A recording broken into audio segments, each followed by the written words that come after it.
시편 135편 1절에서 14절까지 말씀 한 절씩 교독하도록 하겠습니다. 할렐루야. 여호와의 이름을 찬송하라. 여호와의 종들아 찬송하라. 여호와의 제물이 여호와의 생명이고 우리 하나님의 생명들에서 있는 너희여. 여호와를 찬송하라. 여호와는 선하시며 그의 이름이 아름다우니 그의 이름을 찬양하라. 여호와께서 자기를 위하여 야곱과 이스라엘을 자기의 특별한 소유로 하셨다. 내가 알거니와 여호와께서는 위대하시며 우리 주는 모든 신들보다 위대하시도다.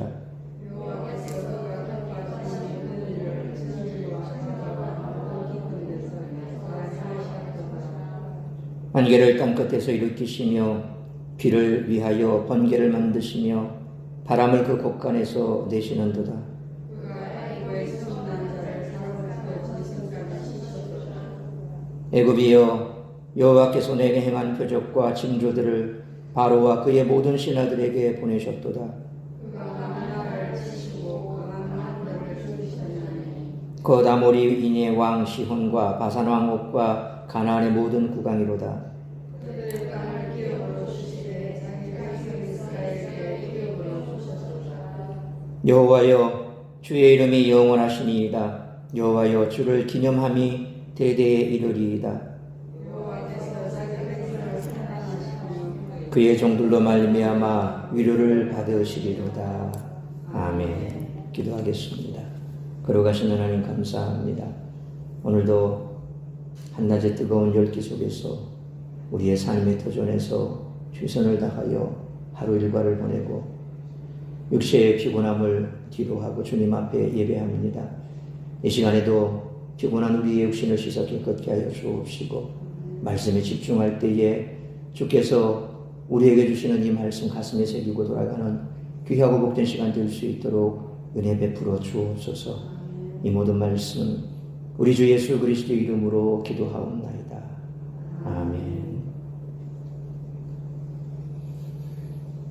오늘 본문 135편과 136편은 역사 시편으로 이스라엘의 중요한 역사적 사건들을 신앙의 관점에서 노래하는 시편입니다. 135편에는 이방에서 섬기는 신들의 헛됨과 여호와 하나님을 비교하는 창조 역사로 시작해서 출애굽 역사와 가나안 땅 정복 역사가 이어집니다. 이 시편에 쓰인 표현들은 113편이나 115편, 118편, 134편 등에서 찾아볼 수 있어서 그래서 관용적인 제의문으로 볼 수 있습니다. 소위 제사를 지낼 때 이런 표현들, 가령 예를 들면 시편 113편이나 오늘 135편 1절에 보면 할렐루야 여호와의 이름을 찬송하라 여호와의 종들아 찬송하라 이런 내용이 똑같이 그대로 113편에도 나타난 것을 볼 수가 있습니다. 그러니까 이와 같은 내용들이 있는 것을 보면 이 제사를 지낼 때 이 내용이 그렇게 제사문에서 관용적인 표현으로 쓰여졌다라고 볼 수 있는 거죠. 본 시편은 제의적인 삶의 자리를 생각나게 하는 1절로 4절을 할렐루야 성령으로 시작해서 또 19절로 21절로 할렐루야 성령으로 끝을 맺고 있습니다. 오늘 본 시편은 크게 1절로 14절 그리고 15절로 21절 그렇게 두 부분으로 나눌 수가 있습니다. 오늘 본문 1절로 4절은 제의문을 여는 성령이며 또 5절로 7절은 창조 역사를 노래합니다. 8절로 10절은 출애굽의 역사를 10절로 21절은 가나안 땅 정복의 역사를 주제로 하는 찬양 시편입니다. 그리고 13절로 14절은 다시금 여호와를 향한 찬송을 돌리고 있습니다. 하나님은 어떤 분이실까요? 기독교인이라고 한다면 누구나 다 하나님을 찬양하죠. 그런데 과연 그분이 어떤 분인지 스스로 물어보고 답을 내리며 찬양을 하고 있을까 한번 질문해 볼 필요가 있습니다. 본시편에서 시인은 이 문제를 독자들에게 선명하게 제시하고 있습니다. 도대체 하나님이 어떤 분이길래 우리가 왜 하나님을 찬양해야 될까? 그 부분에 대해서 우리에게 귀한 통찰을 줍니다. 시편에서 찬양하는 여호와 하나님의 본성은 무엇보다 전능하심입니다. 본문에서는 이스라엘의 역사에서 중요한 사건들을 제시합니다. 먼저 여호와께서는 창조주시라는 것입니다. 이방인들이 섬긴다는 그 어떤 신과도 비교할 수 없는 분이시죠. 그분은 하늘과 땅, 바다와 심년을 지으셨으며 그 안에서 일어나는 모든 자연현상을 다스리시는 분이십니다. 그런데 그런 위대한 여호와께서 이스라엘을 당신의 소중한 소유로 삼으셨다는 것입니다. 애굽에서 종살이하던 그들을 끌어내시고 광야에서 보호하시며 가나안을 기업으로 주셨습니다. 위대하고 전능하신 여호와께서 이스라엘을 선택하시고 가까이 계셔서 이끄시며 다스리십니다. 더구나 그분은 종말에 세상을 심판하시되 당신의 백성들에게는 위로의 구원을 베푸십니다. 그러니 그분을 어찌 찬양하지 않을 수가 있겠습니까? 하나님을 찬양하는 기독교인이라면 일상 가운데 위대하신 하나님의 역사하심을 보고 고백할 수 있어야 됩니다. 그리고 바로 그분이 오늘도 택하신 백성을 구원의 길로 세심하게 이끄시는 분임을 고백하고 찬양할 수 있어야 할 줄 믿습니다. 사람이 기억을 잃는다면 자기가 누구인지조차 모를 수 있지요. 그래서 우리가 드라마를 보거나 영화를 보면 그런 장면들 나오지 않습니까? 사랑하는 여인이 있는데 교통사고를 당했습니다. 그런데 그 교통사고를 당한 사람이 뇌를 다쳐서 기억을 잃어버린 겁니다. 근데 사랑하는 사람이 지극정성으로 간호를 해서 깨어났는데 못 알아보는 거예요. 과거의 그 아름다웠던 추억도 하나도 기억을 못하는 겁니다. 오히려 다른 사람을 더 사랑하는 그런 경우가 생기면 참 황망하겠지요. 기억을 잃어버렸다는 것. 얼마나 참 본인에게도 슬픈 일이지만 또 관계성 속에서 그 일을 같이 겪어야 될 사람도 대단히 슬픈 일입니다. 개인뿐만 아니라 집단도 역시 역사를 잊으면 자기들의 정체성을 모르게 된다는 겁니다. 그래서 한 국가나 민족의 역사가 그만큼 중요한 것이고 그 역사를 바로 세워나가는 것 또한 중요한 것이고 그 역사를 바로 가르쳐주는 것 또한 중요하다는 것을 우리가 알 수 있습니다. 우리 민족은 이미 그것을 뼈저리게 느끼고 있지 않습니까? 일제강점기 때 또 6.25를 지나면서 많은 전쟁의 역사를 우리가 스스로 또 겪고 치유하면서 지내왔는데 요즘 보면 일제강점기 때 있었던 그런 일들에 대해서 그거는 아니다라고 하는 극우 세력들을 보면 정말 저 같은 경우에는 가서 한테 때려주고 싶어요. 도대체 너는 어느 나라 민족이냐? 일본 가서 살지. 왜 여기 와서 사냐고. 그렇게 일본이 좀 일본 가지. 소녀상 앞에 가가지고 철거해라고 농성을 벌이는가 하면 반드시 해요. 제가 볼 때는 그런 사람들 누가 이렇게 조금 이걸 좀 죽어서 그렇지 않을까. 물 건너에 있는 누군가가.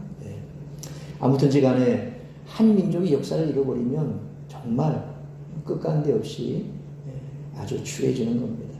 그게 바로 이웃나라가 지금 보여주고 있는 그런 모습이고 우리 국내에서도 그런 사람들이 아직 많이 있다는 사실 자체가 참 안타까운 일이죠.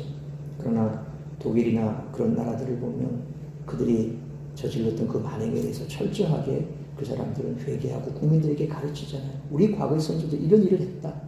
그러면서 홀로코스트 박물관을 만들어 놓고 자신들이 저질렀던 일에 대해서 다 그렇게 그 만행을 당한 유대인들에게 사과를 하고 또 국민들에게 이와 같은 일들은 있어서는 안 된다. 가르치잖아요. 결국 역사의식이 있는 사람은 역사의식이 있는 민족은 다르다라는 것입니다. 그렇게 이스라엘은 하나님의 백성을 잊지 않기 위해서 하나님이 행하셨던 일들을 노래로 만들어 모일 때마다 함께 불렀는데 오늘 본 시편도 바로 그 중에 하나라는 것입니다. 따라서는 본문의 말씀을 통해 우리들이 깨달아야 할 것은 첫째로 1절로 4절 말씀처럼 하나님의 놀라운 구원의 은혜와 크신 사랑을 찬송해야 한다는 것입니다. 본 시편이 출애굽 역사를 주제로 삼는다는 점을 고려하면 1절에 여호와의 이름이라고 하는 것은 출애굽기 3장 14절에 하나님이 모세에게 이르시되 나는 스스로 있는 자 예흐 아슈에르 예흐에라고 되어 있습니다. 나는 스스로 있는 자이니라. 또 이르시되 너는 이스라엘 자손에게 이같이 이르기를 스스로 있는 자가 나를 너희에게 보내셨다 하라 하는 말씀처럼 하나님이 모세에게 당신의 이름을 계시해 주시던 장면을 떠올리게 하죠. 시인은 1절 하반절로 2절에서 제2의 참여한 무리를 여호와의 종들 혹은 여호와의 집에 서 있는 자들이라고 그렇게 부르고 있습니다. 또 이들은 19절로 20절 말씀처럼 제사장이나 레위인들 그리고 제2의 참여한 모든 일을 아울러 일컫는 것으로 생각이 됩니다. 그러면서 시인은 3절 말씀처럼 성전 뜰에 서 있는 자들에게 하나님을 찬송하라고 외치며 그 이유를 제시합니다. 시인은 그들에게 선하신 하나님, 아름다우신 그 이름을 찬양하라 그렇게 선포합니다. 이는 다른 종교들과는 판이하게 다른 면이 있습니다. 다른 종교에서는 신도들을 신의 종이라 그렇게 불렀죠. 똑같습니다. 그 신들은 신도들에게 돈과 재물을 요구하고 웅장한 신전을 지으라고 강요했습니다. 물론 그들이 신이 나타나서 그렇게 강요하는 것이 아니라 그 신을 섬긴다라고 하는 그런 사람들이 그렇게 조장해 가는 것이고 만들어가는 거죠. 결국 그런 신들은 진짜가 아니라는 겁니다. 그래서 우리가 역사적으로 보면 고대 유물들 보면 신전이 얼마나 큽니까? 그리스가 보면 파르테논 신전 보십시오. 웅장함이 정말 엄청납니다. 네. 성지순례 갔을 때 그리스를 잠깐 하루를 머물지 않고 바로 터키에서 배를 타고 밤늦게 페리를 타고 들어갑니다. 그리고 하루 종일 그냥 투어를 하고 밤에 저녁 잠깐 먹고 다시 공항에 가서 그냥 이스라엘로 넘어갔었는데 어쨌든 간에 그 파르테논 신전 역사책에서만 봤던 것을 실제로 가서 보니까 기둥 하나가 얼마나 큰지 바로 그런 거거든요. 이방 신전들은 화려하고 웅장합니다. 그걸 자랑합니다. 우리가 사도행전을 보더라도 아데미 신전 그런 것이 얼마나 참 웅장합니까? 그러니까 그런 이방신을 섬기는 그런 사람들 바로 이방신 그들이 섬기는 신은 이처럼 화려한 신전을 웅장한 신전을 짓고 그것을 짓기 위해서 또 얼마나 많은 사람들이 거기에 투입이 되어야 됩니까? 그러나 여호와 하나님은 오직 그 이름을 찬양하라고 말씀하십니다. 여호와의 이름을 찬양하라. 그 이름을 송축하라. 오히려 사절 말씀처럼 은혜를 베푸셔서 이스라엘을 특별한 소유로 삼으신다는 것입니다. 이처럼 하나님은 나를 위해 일하라, 나에게 바치라고 일방적으로 요구하는 그런 신이 아니라 끝없이 베푸시고 사랑하시는 분이십니다. 이스라엘 백성들은 하나님의 그 큰 은혜와 사랑에 감격해서 주님을 찬송하고 그 이름을 칭송했습니다. 주님의 놀라운 은혜를 받은 우리는 이처럼 찬송할 수밖에 없다는 것입니다. 그러므로 내게 베푸신 하나님의 놀라운 구원의 은혜와 크신 사랑을 생각하고 이사야 43장 21절에 이 백성은 내가 나를 위하여 지었나니 나를 찬송하게 하려 함이니라 라는 말씀처럼 날마다 순간마다 하나님을 찬송하는 우리 모두가 되시기를 축원합니다. 두 번째로 5절로 12절 말씀처럼 내게 베푸신 은혜를 헤아리며 항상 감사하는 삶을 살아야 한다는 것입니다. 키 아니 야다티라고 시작을 합니다. 정말로 제가 압니다. 라고 시작하는 5절로 10절은 신앙 고백의 형식을 취하고 있습니다. 5절은 첫째 고백으로 본 시편 전반을 아우르는 주제를 선포하는데 모든 신보다 여호와께서 위대하시다는 사실을 고백하죠. 그것을 키 아니 야다티 정말 내가 압니다. 우리가 히브리 말 설교 들어보면 야다라고 하는 거는 안다라는 뜻인데 그냥 아는 게 아니다. 바로 이 야다라는 말이거든요. 안다. 정말 제가 압니다. 그렇게 하나님께서 어떤 분인가 신앙의 고백을 하고 있죠. 이 구절은 출애굽기 18장 11절에 이제 내가 알았도다. 여호와는 모든 신보다 크심으로 이스라엘에게 교만하게 행하는 그들을 이기셨도다. 여기서 이제 내가 알았도다. 여호와는 모든 신보다 크심으로 라고 하는 그 말이 5절에 그대로 그렇게 나오죠. 사실 이 고백은 누가 한 고백이냐고 하면 모세의 장인 이드로가 한 고백입니다. 이드로는 그도 이방인이거든요. 그런데 모세와 함께 있다 보니까 하나님을 아는 거예요. 그러면서 이드로가 바로 이제 내가 알았도다. 여호와는 모든 신보다 크심으로.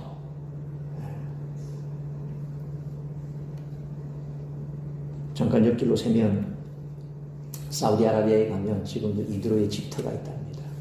제가 이제 가끔씩 이 시내산 대해서 얘기할 때 현재 시나이 반도에 있는 시내산과 사우디아라비아에 있는 라오즈산, 그게 어떻게 다른가라고 이제 제가 자주 말씀을 드리죠. 저는 시나이 반도에 있는 이집트 땅 시나이 반도에 있는 그 시내산, 모세산이라고 하는 그 시내산, 그거는 실제로 시내산이 아니고, 여러분 성경 뒤에 보면 출애굽 경로 이렇게 나오죠. 거기 뾰족하게 이렇게 되는데 이렇게 돌아서 이렇게 갔다 하라고 이제 나오는데, 사실 거기가 보면 다 이집트 땅이거든요. 그러니까 말이 안 되는 게 이집트에서 나와서 이집트에서 놀다가 뭐 갔다는 게 이게 말이 안 되는 거죠. 그러니까 거기가 아니라 바로 미디안 광야, 미디안 땅. 모세가 넘어간 게 미디안 땅이거든요. 그 미디안 땅은 사우디아라비아예요 지금도.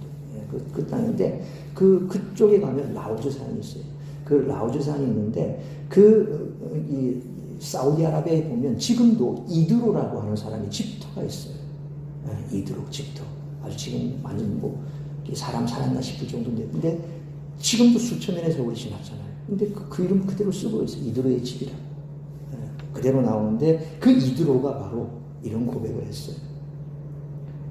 또 6절로 7절은 선포를 입증하는 내용인데, 여호와 하나님이 이루신 창조의 위대함을 6절로 7절에 선포하죠. 6절에서 창조를 콜 아슈엘 하페스 아도나이, 여호와께서 기뻐하시는 모든 일. 자, 이것은 창세기 1장에 창조 때 하나님께서 보시기에 좋았더라. 6일 동안 창조를 하시면서 계속해서 강조했던 말이 뭡니까? 보시기에 좋았더라. 킬토, 보시기에 좋았더라. 그 말이 바로 오늘 콜 아슈엘 하페스 아도나이, 여호와께서 기뻐하시는 모든 일, 그 말씀과 같은 맥락이라는 거죠. 그러니까 하나님께서 창조하시는 모든 일은 하나님께서 기뻐하시는 일이었고, 그러니 보시기에 좋았다라는 겁니다. 창조 사역이 바로 그런 놀라운 은혜가 있는 겁니다. 6절에 천지, 바다, 기쁨의 공간은 바로 창조의 무대를 가리킨 겁니다. 그러니까 하나님께서 천지 만물을 창조하실 때 그때를 한번 우리가 상상이나 가겠습니까? 아무것도 없는 그곳에 하나님께서 이와 같은 천지 만물을 창조하실 때의 그 놀라운 광경, 우리가 흔히 다큐멘터리 영화 같은 데 보면 막 아주 그냥 번개가 치고 천둥 소리가 나고 우레 소리가 나고 그러면서 뭔가가 하고 하나 생기는 어떤 그런 아주 장엄한 그런 광경을 한번 생각해 보십시오. 그 모든 것이 바로 하나님의 창조 무대라는 겁니다. 그리고 7절에 안개, 비, 번개, 바람, 이런 것들은 바로 창조의 그런 이 심상을 담은 그런 시적인 표현이죠. 그러니까 제가 금방 표현한 것과 같은 그런 우레와 번개가 치고 아주 장엄한 교향곡이 흘러나오는 것 같은 그런 상황 속에서 막 이 질서를 잡아가는, 뭐가 생겨져가는 그런 어떤 창조의 세계. 그러니까 우리가 지금 과학적으로 말할 때 우주의 생성에 대해서 지금 빅뱅의 원리도 지금 아니다라고 얘기를 하고 여러 가지 많은 물리학적으로 전체 과학적으로 이런 얘기들 저런 얘기들. 그래서 지금도 로켓을 쏘아 올리는 게 왜 어떻게 이 우주가 생겼을까, 그걸 찾아내기 위해서 쏘아 올리는데 성경에 다 나와 있는데 사람들은 여전히 그것을 믿지 못하고 뭔가 다른 게 있을 것이다 라고 얘기를 하면서, 혹은 화성에 사람이 살 수 있을까, 수성에 뭐가 살 수 있을까 이러면서 흔적을 찾아 나선다 어쩐다 이렇게 나가고 있죠. 중요한 것은 우리 우주 속에는 이런, 우리가 지금 태양을 중심으로 있는 이 은하계라 그랬잖아요. 이 은하계가 수십억 개가 있답니다. 그렇게 얘기를 해요. 사실 천국 가면 우리가 어떻게 될까? 나중에 예수님이 심판하시고 나서 새하늘과 새 땅이 됐을 때 우리가 하나님과 우리 주님과 함께 이 다스린다라고 했을 때 과연 그 다스린다라는 개념이 뭘까? 굉장히 궁금해지죠. 뭐 우리는 다스려 본 적이 없으니까 그냥 예예하고 살았지. 그러나 나중에 주님이 심판하시고 이 땅이 완전히 새롭게 됐을 때 우리는 다스린다라고 했는데, 제가 아는 우리 귀한 우리 이 신학자이자 목회자분은 그러시더라고요. 예수님께서 부활하셨을 때 그 모습이 어때요? 문은 닫혀 있는데 들어오셨죠. 문은 닫혀 있게 들어왔는데 시공간을 초월하는 겁니다. 그런데 주는 생선을 구워달라 해서 잡수시고 드시기도 하시고 그러면서 휙 하고 사라지시기도 하고 그런 모습들. 그러니까 시공간에 제약을 받지 않는다. 그러면 시공간에 제약을 받지 않는 그런 상태 같으면 우주 공간에 있다 하더라도 거기에서도 얼마든지 제약을 받지 않는 그런 모습. 지금 우주인들이 우주에 나가면 다 우주복을 입고 나가잖아요. 그런데 나중에 새하늘과 새 땅이 되면 그런 거 없이 그냥 우리가 이렇게 그 다스린다라는 개념이, 그럴 때 이 은하계가 수십억 개가 있다는데 그런 것들을 우리가 뭘 어떻게 하자, 그러니까 이렇게까지 얘기를 하시더라고요. 뭐 너무 교수님 많이 나가시는 건 아닌가 싶기도 한데, 아무튼지 간에 하나님께서 이 천지 만물을 창조하실 때 그때 일어났던 이 놀라운 일들, 새로운 재창조가 일어날 때 또 어떤 일들이 벌어질까, 거기에 우리가 참여하게 된다라고 했을 때 정말 우리는 대단한 거죠. 지금은 우리가 정말 먼지와 같은 존재고 우리 자체가 조금 전에도 말씀드렸습니다만 뭘 다스려 본 적이 없으니까 그러니까 이 개념 자체를 모르는데, 근데 나중에 새하늘과 새 땅이 됐을 때 우리가 거기에 참여하는 자가 된다. 참 놀랍지 않겠습니까? 그러니까 시에는 지금 찬양하라는 거예요. 이런 하나님이시다. 이런 하나님. 이처럼 이스라엘은 하나님을 찬양할 때 하나님이 행하신 일들을 열거해 하나님이 그들을 위해 베풀어 주신 것들이 얼마나 많은지를 기억했다는 겁니다. 그래서 지금도 유대인들은 이 하나님의 말씀을 할아버지가 손자에게 읽어주고 그 손자가 할아버지가 읽어주는 얘기를 듣고 또 그 손자가 나중에 그 자기 손자에게 또 읽어줄 것이고 수천 년의 세월을 지나면서 그들은 그렇게 지냈거든요. 그러니까 그들은 통하는 거예요. 무엇으로? 말씀으로. 3대 강자도 세대차가 안 난다는 거. 물론 요즘은 어떨지 모르겠습니다. 날 수도 있겠죠. 그러나 바로 하나님의 말씀을 계속해서 그들은 전수했고 또 그 전수 과정 속에서 기억하고 있다는 겁니다. 이스라엘 백성들. 5절의 말씀처럼 이스라엘은 하나님의 다른 신들과 비교할 수 없는 분이고 6절과 7절 말씀처럼 세상의 모든 것을 창조하신 분이라고 고백하고 있습니다. 또한 8절은 여호와께서 애굽의 처음 난 자를 치신 사건, 이게 뭡니까? 출애굽할 때 애굽에서 나오기 전 10가지 재앙이 있었잖아요. 그 10번째 재앙이 바로 장자, 애굽 땅에 있는 모든 장자는 다 죽는 것. 그런데 하나님께서 이스라엘 백성들은 살 수 있는 방법을 가르쳐줬죠. 애굽 땅에 있는 처음 난 것은 다 죽는단 말이에요. 그런데 죽지 않는 방법이 있었어요. 그게 뭡니까? 그 전날 밤 문인방과 문인설주에 어린 양의 피를 발라라. 그러면 내가 넘어갈 것이다. 그래서 패스오브. 이게 6월절이잖아요. 넘어간다. 바로 애굽의 처음 난자를 치신 사건을 말하는 겁니다. 자, 나머지 재앙들이 생략된 것은 과연 시편 저자가 나머지 재앙들을 몰랐기 때문에 그렇게 넘겨가고 이것만 얘기했을까? 그것보다는 10번째 재앙이 애굽에 결정적인 타격을 준 인상적인 사건이기 때문에 그 대표로 언급했다라고 볼 수 있는 거겠죠. 왜? 10번째 재앙을 딱 끝내고 나니까 바로가 두 손 들고 가라 그랬잖아요. 그 전까지는 보낼 듯 안 보냈거든요. 약속해놓고 어겨버리고 그랬거든요. 근데 10번째 재앙 딱 끝나자 가라 그랬거든요.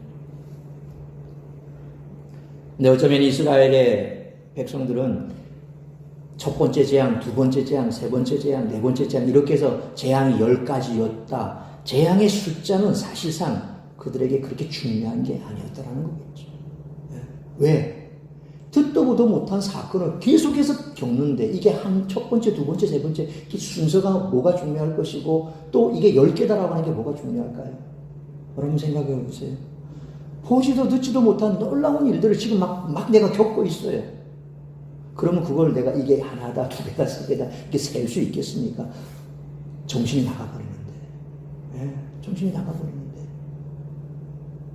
온 나일강이 피바다가 돼버렸다가 그 나일강에서 그들이 섬기는 깨구리가 올라와서 온통 천지가 날리고 이가 창궐하고 파리그때가 날리고 이건 뭐 자기들이 섬기는 신들이거든요. 여기 나오는 다 10가지 재앙들은 거의. 그러니까 자기들이 그렇게 섬기던 신들로부터 재앙을 당하는 거예요. 그러니까 그 사람도 혼이 나가버리는 거예요. 그런 상황이에요. 보는 이스라엘 백성도 마찬가지예요. 애굽 땅에서 난리 나는데 이스라엘 땅은 멀쩡해요. 우박이 떨어져도 멀쩡하고. 얼마나 놀라운 일입니까? 그러니까 이게 10가지 재앙이다. 이게 재앙의 숫자는 그렇게 중요하지 않고 그 중에서 가장 대표적인 게 뭔가 마지막 장자의 재앙. 그래서 애굽의 처음 난 자를 치신 사건을 얘기하는 거죠. 그리고 9절에서는 바로와 그 모든 신하에게 여호와께서 내리신 표적들과 징조들이라 하는 표현을 10가지 재앙은 물론이고 출애굽기 14장 15장에 홍해를 건넌 사건까지 마지막에 이제 바로가 또 그렇게 보내놓고 나니까 이거 내가 잘못했네 하고 쫓아가잖아요. 쫓아가다가 홍해 바다에서 수장이 되어버리는 거죠.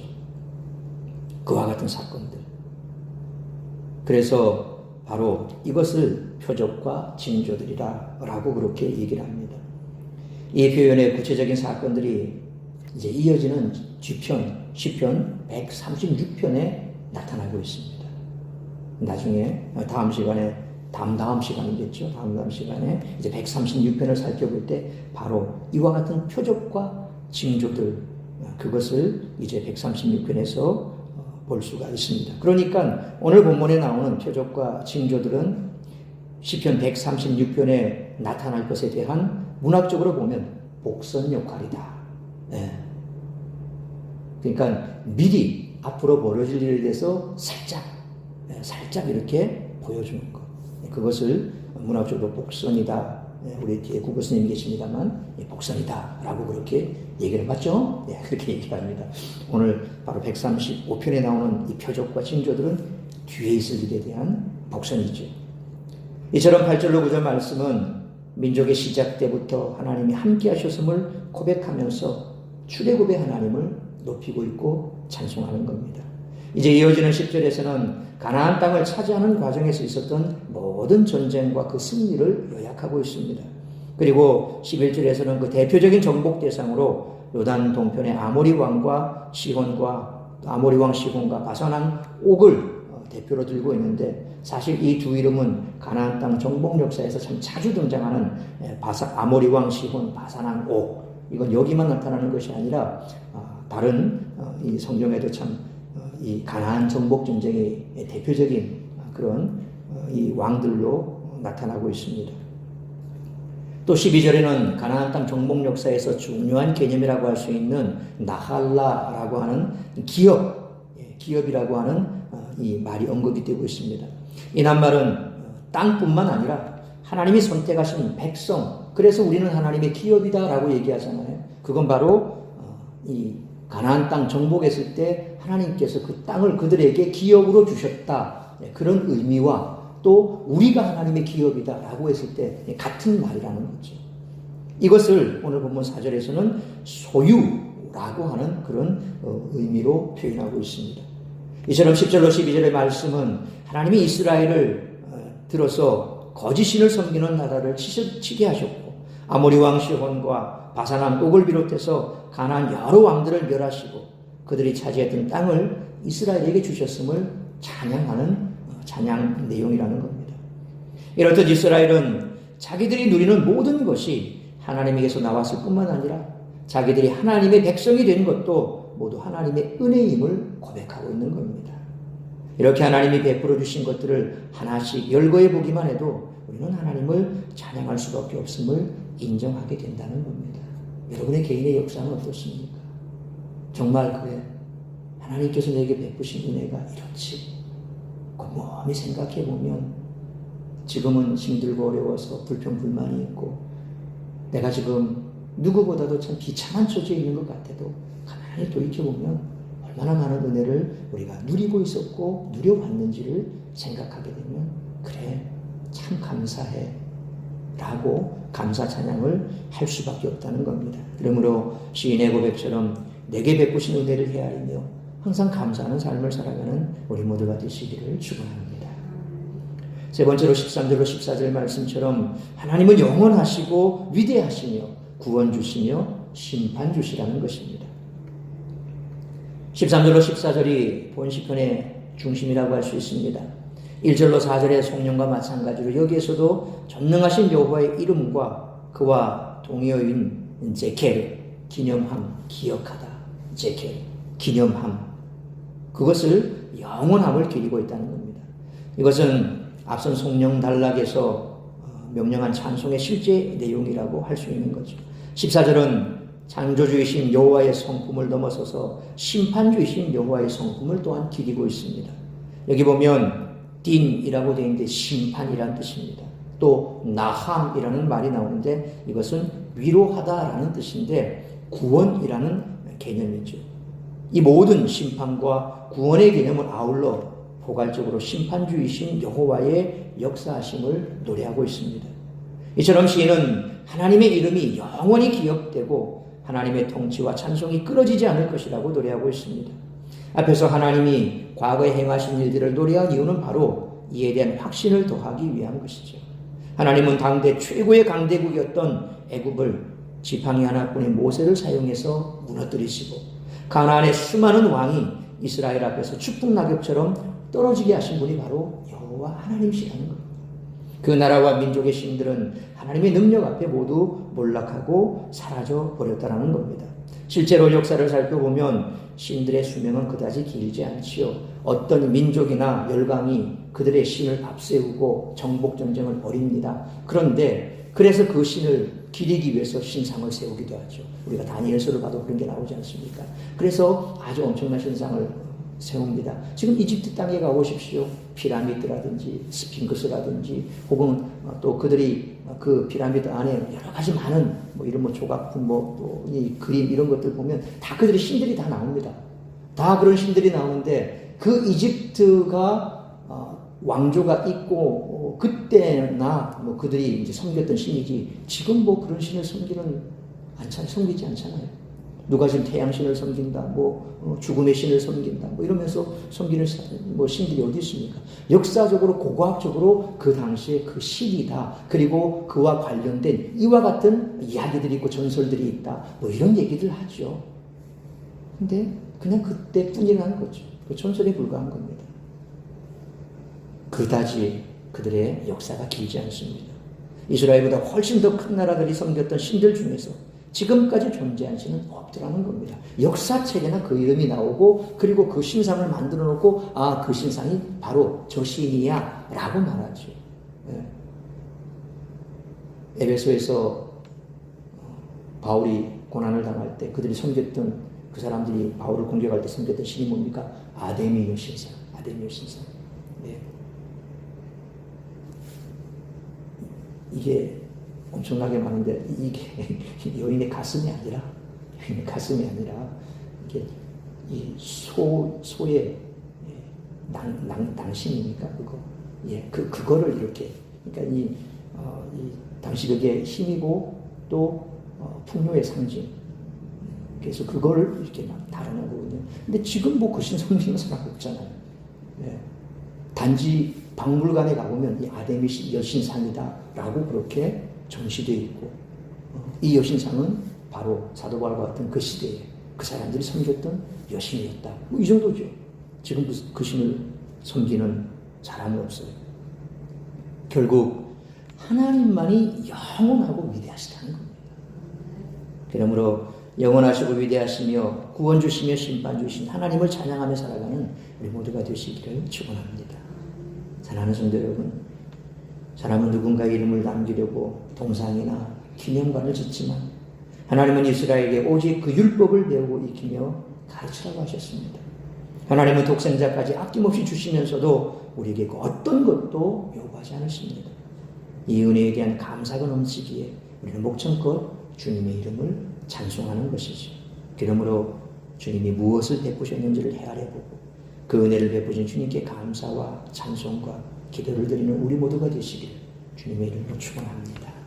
기도하겠습니다. 살아계신 아버지 하나님, 은혜와 사랑을 감사합니다. 우리가 시시때때로 주님 앞에 찬양을 올려드릴 때 찬양받으시기에 합당하신 하나님이라고 고백할 때 과연 그 하나님이 어떤 하나님인가 우리가 곰곰이 생각하고 또 그 하나님이 어떤 분인가를 내가 알고 있다면 그 하나님께서 내게 베푸신 은혜가 어떠한 것인가 헤아려보고 감사하며 하나님만을 섬기고 찬양하는 우리 모두가 되게 하여 주옵소서. 이 모든 말씀 우리 주 예수 그리스도 이름으로 기도하옵나이다. 아멘.